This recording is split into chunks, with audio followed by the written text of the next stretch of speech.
சுடும் அப்படின்றதுக்காக நாங்கள் இதை வந்து ஒரு ஸ்டிக் வச்சு நாங்கள் இந்த மாவை குழச்சிக்கலாம், நல்லா மிக்ஸ் பண்ணிடலாம்.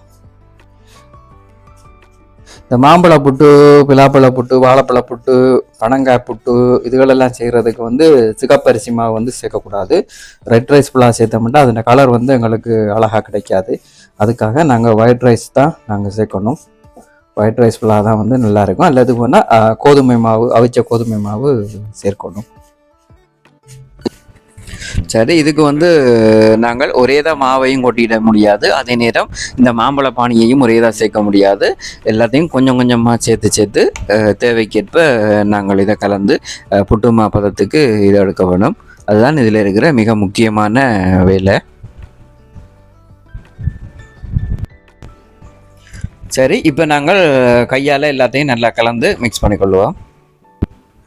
சரி, இப்போ நீங்கள் இந்த வீடியோ தொடர்ந்து பார்த்து கொண்டிருக்கிறீங்க. இதில் வந்து நாங்கள் ஒரு தவறு விட்டுருந்தோம். நாங்கள் அதை நீங்கள் ஐடென்டிஃபை பண்ணினீங்களோ தெரியல. என்னென்னு சொன்னால், நாங்கள் இதுக்கு வந்து உப்பு சேர்த்ததை வந்து நாங்கள் மிஸ் பண்ணிட்டோம். உப்பு சேர்க்காமல் செய்திடாதீங்க, சாப்பிட முடியாது. உப்பு இல்லாத பண்ணும் குப்பை இல்லை அப்படின்னு சொல்லுவாங்க. உப்பு சேர்த்துக்கொள்ளுங்க. அது இந்த வீடியோ வந்து இதில் மிஸ் பண்ணப்பட்டுட்டுது.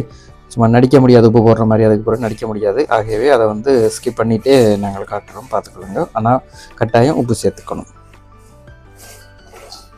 எல்லாமே தங்க கட்டிகள் போல் இருக்குது பாருங்க, பார்க்கவே நல்லா இருக்குது. எல்லாத்தையும் நாங்கள் கொத்தி எடுத்துக்கொள்ளலாம்.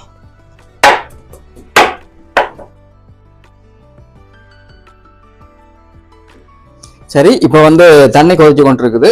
நாங்கள் இந்த புட்டா வைக்கலாம். புட்டா வைக்கிறதுக்கு பார்த்தீங்கன்னா வளமை போலவே நாங்கள் வந்து புட்டுக்குழலில் தான் செய்ய போகிறோம். இந்த தட்டை இங்கே போட்டுடலாம். போட்டுட்டு தேங்காய்ப்பூ சேர்த்துடலாம். இந்த தேங்காய்ப்பூ வந்து மாம்பழ புட்டுக்கு நீங்கள் சீனி கலந்தும் தேங்காய்ப்பூ சேர்க்கலாம், சீனி கலக்காமலும் தேங்காய்ப்பூ வந்து நீங்கள் சேர்க்கலாம்.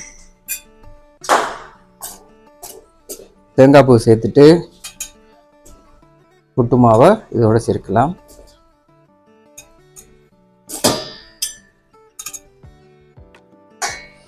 அதுக்கு மேலே அடுத்த லேயர் வந்து தேங்காய்ப்பூ சேர்த்துக்குவோம்.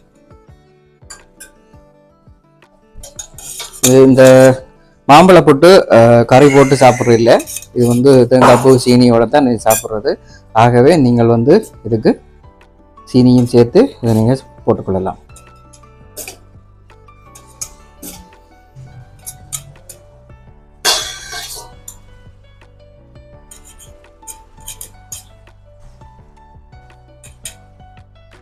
சரி, இப்போ நாங்கள் அவிய வச்சுடுவோம்.